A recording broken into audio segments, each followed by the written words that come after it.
The S&P made it the fifth straight consecutive day in the black last night, obviously finishing now 10 points away from their all-time high.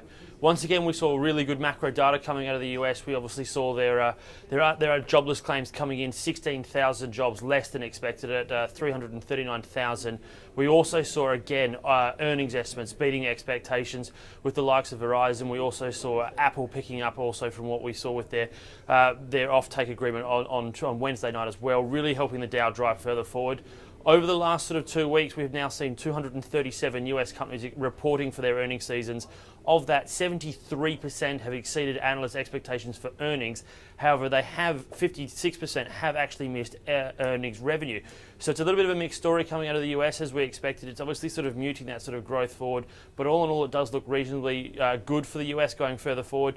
And the reason for that, we're obviously seeing the FOMC members starting to change their rhetoric with regards to when and where they should end, obviously, their expansion package, from when and where to actually how much more do we need to expand it to. It is obviously helping those sort of stimulus expected markets to move further forward, and it is driving it up a little bit higher. So next week will be very, very interesting, not just from the FOMC with their meeting on April 30 to May 1, but also with the ECB, because there is obviously expectations, and it's reaching fever pitch that they will also cut their rates by about 25 basis points to 0.5. It'll be the lowest in their history, and it will obviously also try and help the contracting Eurozone move out of that area as well. All eyes today will probably be on Japan. Japan comes out with their BOJ minutes, their press meeting, and also their overnight cash rate call. There will be very interesting to see that CPI figure, particularly the ex-food. If it can actually show that it has seen some inflation over the last couple of days, it will actually be a sign that Kuroda has managed to start moving their economy. If he doesn't, however, it'll be very interesting to see what he says at his press cons, whether or not they go harder again and look at expanding their monetary policy once more, moving that yen above parity probably for the first time in obviously 6 years. Last night we saw commodities again being the sort of the standout performer. Gold is really on a tear on the way up as central banks really jump in. Russia and Kazakhstan have upped their current gold reserves for the sixth straight mark. Russia is up about 6% this year alone in their actual physical holdings. It also saw future papers also moving further forward, and that also drove other industrial metals. Copper now is bounced well and truly out of its bear market.